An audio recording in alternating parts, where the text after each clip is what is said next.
You can go to the next topic, Kosho Sensei. All right. Thank you, To Sensei. the next benefit, which is the benefit of being praised by all the Buddhas. Yes. This is in page 187. Yes.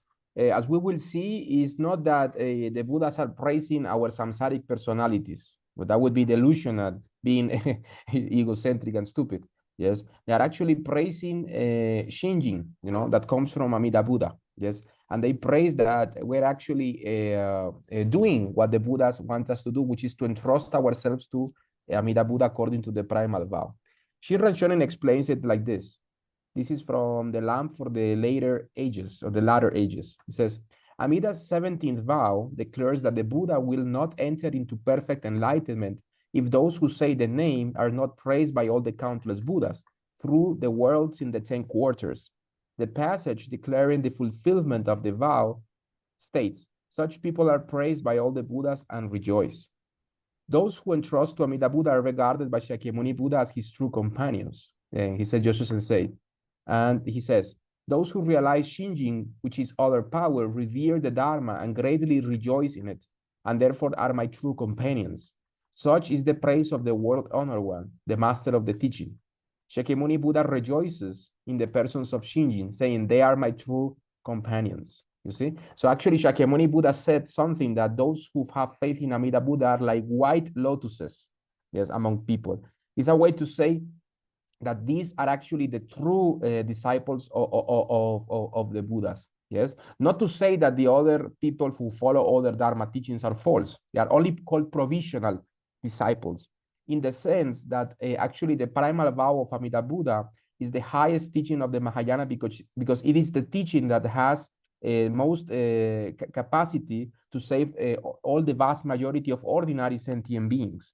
You see? So in that sense, those who follow the primal vow are actually fulfilling the wishes of all Buddhas in the 10 directions. And by doing that, then all the Buddhas then congratulate us, and they call us, you are our close friends. It says the Shakyamuni Buddha, you see? And Amida Buddha also said, you are my close friend. So actually, if we entrust ourselves to the primal vow, we are very close to the true intent and the true heart of the Dharma, yes? Because the highest teaching of the Buddha Dharma is the primal vow. And if we follow it, we're actually very intimate with the wishes of all Buddhas in the universe. This is amazing, you see? Persons of Shinjin are the true disciples of the Buddha, says here Shinran Shonin, hymns of the Dharma ages. They are the ones who abide in right-mindedness. They have been grasped never to be abandoned. They are said to have attained the diamond-like mind, or diamond-like Shinjin. They are called the best among the best, excellent persons, wondrous, excellent persons, the very finest persons, rare persons, And why is this so, Of course, we shouldn't let this, bloat or inflate our ego, Why? It's because we are assured of going to the Pure Land by Amida Buddha himself, and the cause of our birth in the Pure Land, our attaining of Buddhahood or enlightenment is Amida Buddha, you see? So actually, when the Buddhas are praising our decision, they're praising directly Amida Buddha, because it is because of Amida Buddha that we have this marvelous destiny in the Pure Land. Otherwise, we will be falling into the lower realms or even into samsaric existence as well, you see? So that is why they call us the finest persons, because we have the karmic affinity with Amida Buddha, and we are actually fulfilling the wishes of Amida Buddha and all Buddhas, you see? Buddhas praise the mind of faith. Yes, Buddha's praise the faith, the entrusting heart.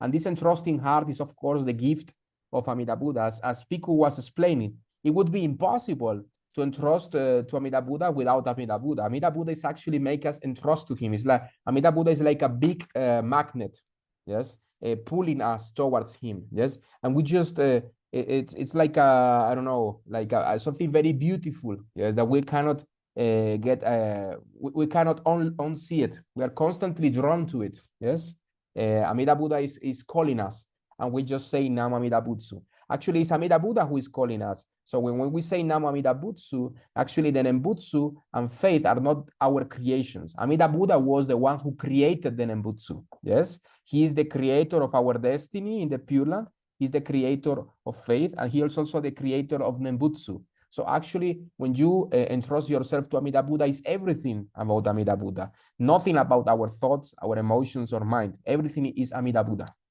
This is very important.